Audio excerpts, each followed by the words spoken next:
Selamat pagi jemaat yang terkasih di dalam Tuhan Yesus Kristus. Kembali kita bertemu dalam ibadah hari Minggu. Sebelum kita membaca dan merenungkan firman Tuhan, mari kita satukan hati kita bersatu di dalam doa. Segala puji dan syukur kami panjatkan kehadirat-Mu ya Allah, ketika pada hari ini kami boleh berkumpul untuk membaca dan merenungkan firman-Mu. Kami memohon kepada Roh-Mu yang kudus untuk menyertai setiap kami, agar kami dapat memahami firman yang akan kami dengar, dan firman itu tidak berlalu begitu saja di dalam hidup kami. Kami dapat melakukannya di dalam kehidupan kami sehari-hari. Bersabdalah ya Tuhan, sebab kami anak-anak-Mu ini siap untuk mendengarkannya. Amin. Jemaat Tuhan yang terkasih, pembacaan Alkitab pada ibadah hari Minggu ini diambil dari Yoel 2 ayat 28 sampai ayatnya yang ke-29, yang begini bunyi firman Tuhan. Hari Tuhan, kemudian daripada itu akan terjadi bahwa aku akan mencurahkan rohku ke atas semua manusia. Maka anak-anak-Mu laki-laki dan perempuan akan bernubuat. Orang-orang-Mu yang tua akan mendapat mimpi. Teruna-terunamu akan mendapat penglihatan-penglihatan. Juga ke atas hamba-hamba-Mu laki-laki dan perempuan akan kucurahkan rohku pada hari-hari itu. Demikianlah pembacaan Alkitab, terpujilah Kristus. Haleluya. Jemaat yang terkasih, hari ini adalah hari Pentakosta, hari turunnya Roh Kudus. Lalu pertanyaan yang mendasar bagi kita semua sekarang itu adalah, apa sih maksud dan makna sebenarnya dari peristiwa turunnya Roh Kudus dalam kehidupan kita sebagai orang percaya? Saya akan mencoba menyederhanakannya dengan sebuah perumpamaan seperti ini, Ibu Bapak terkasih. Di sebuah daerah sudah hampir setahun tidak turun hujan. Tanah sangat kering dan hampir tidak ada tanaman yang bisa ditanam dan juga dimakan. Hewan-hewan juga kurus karena mereka tidak mendapat makanan dan juga kekurangan air.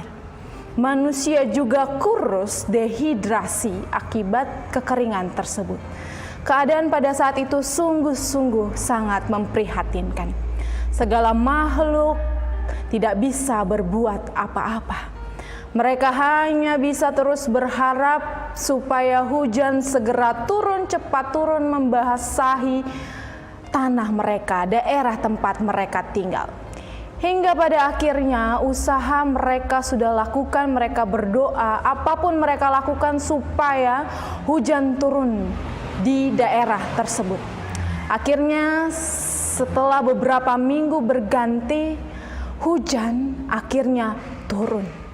Hujan lebat membasahi daerah tersebut. Hingga pada akhirnya tanah kembali basah, tanaman-tanaman mulai tumbuh. Ketika tanaman mulai tumbuh, otomatis hewan mendapatkan makanan. Manusia juga bisa mendapatkan makanan. Keadaannya pada saat itu perlahan-lahan mulai baik. Semuanya mulai baik, mulai pulih, berangsur-angsur pulih karena ada air yang menghidupkan kehidupan mereka kembali.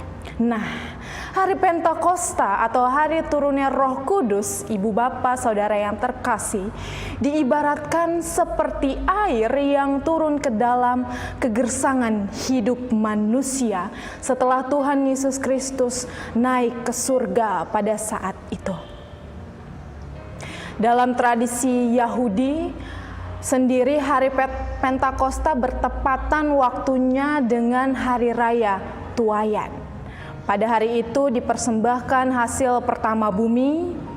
Kemudian hari itu pula dikenal dengan yang namanya hari pesta buah-buahan pertama, hari raya ke-7 minggu. Dan dalam pembacaan kita hari ini, Yoel menerjemahkan hari pencurahan Roh Kudus sebagai hari Tuhan. Dan kita melihat akan melihat bersama dampak yang akan terjadi ketika Roh Kudus turun atas orang percaya. Roh Kudus turun yang dikatakan sebagai hari Tuhan melalui 2 ayat dalam pembacaan kita.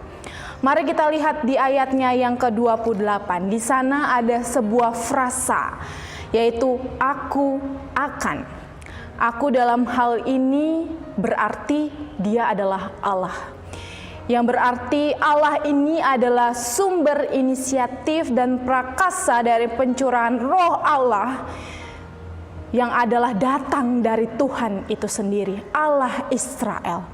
Frasa ini menekankan soal kedaulatan dan kehendak Allah serta wibawa dari pemberian tersebut.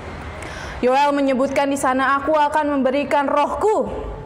Penyertaan ini menegaskan bahwa dari Tuhanlah roh itu berasal dan atas kemauannya sendirilah roh itu diberikan. Dan perkataan Yoel pada saat itu kemudian digenapi dalam peristiwa pencurahan Roh Kudus kepada para murid-murid Tuhan Yesus yang tertulis dalam Kisah Para Rasul 2 ayat 14 sampai ayat yang ke-21. Diberikan kepada siapa pencurahan Roh Kudus itu? Yoel menyebutkan dan di sana dengan pasti bahwa pencurahan Roh Kudus itu diberikan kepada semua orang. Jikalau pada zaman dahulu Roh Allah itu hanya diberikan kepada kelompok orang-orang tertentu saja, misalkan pada 70 tua-tua di dalam Bilangan kalau kita lihat, kemudian pada Daud di dalam 2 Samuel 23 ayat 2, lalu kemudian diberikan juga kepada Elisa. Maka kali ini dengan pasti Yoel menegaskan bahwa pencurahan Roh Kudus diberikan kepada semua orang, bukan hanya kepada orang-orang tertentu saja. Dan istilah semua orang dimaksud itu dirinci secara detail oleh Yoel yang menyebutkan kategori usia.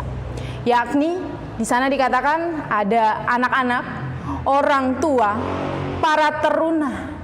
Selanjutnya dilanjutkan dengan kategori yang jelas, yaitu kelaminnya apa? Laki-laki dan perempuan.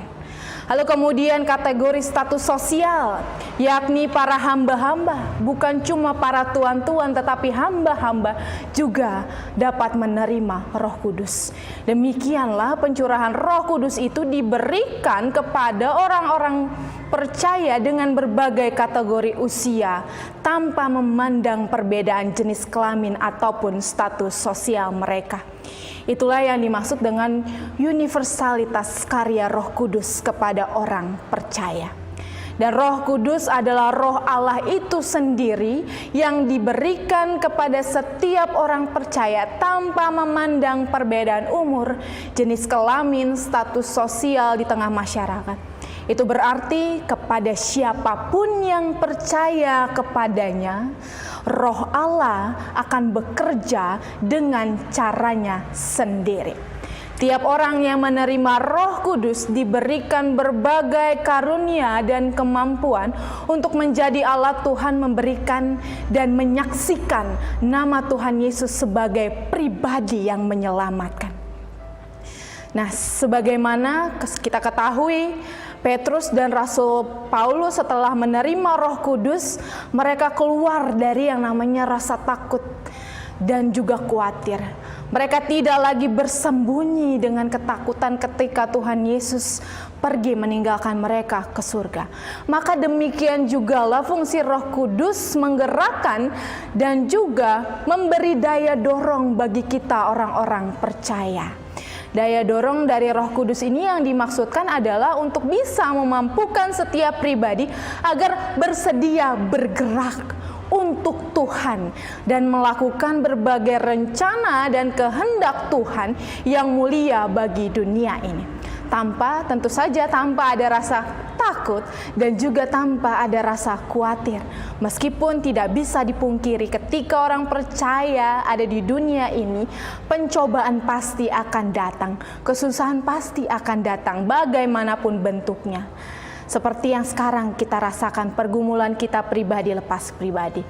Dan menurut Yoel, Roh Kudus dicurahkan Allah kepada semua orang percaya dan yang dengan sengaja Ia ingin pakai untuk rencananya. Itu berarti seharusnya tiap kita saat ini yang percaya kepadanya menyadari dan mengetahui bahwa pada diri kita ini kita semua telah dianugerahi Roh Kudus.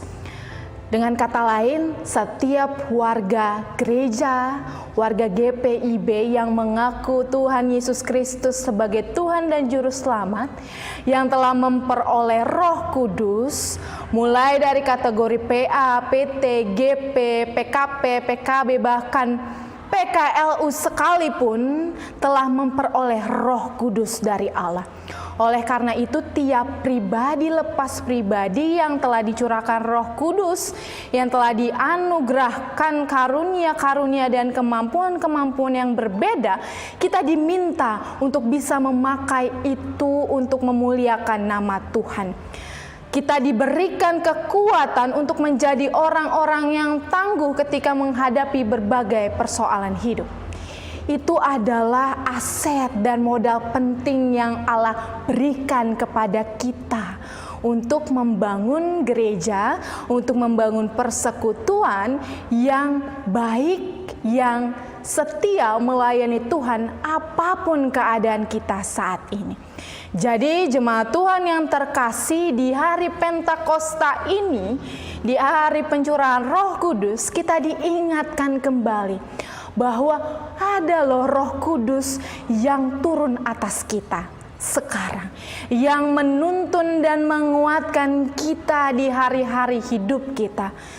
Tugas kita sekarang adalah kita tetap setia, tetap menyerahkan hidup kita kepada Allah, memohon bimbingan Roh Kudus, tidak menyerah, terus berjuang dan berusaha meskipun hidup kita rasanya berat, karena ada Roh Kudus yang turun, yang mendampingi kita sampai kapanpun. Teruslah jemaat Tuhan, teruslah menjadi saksi yang setia, teruslah menjadi berkat. Ingatlah bahwa Roh Kudus selalu turun atas kita. Selamat hari Pentakosta. Ingat selalu bahwa Roh Allah telah diberikan bagi kita semua. Amin.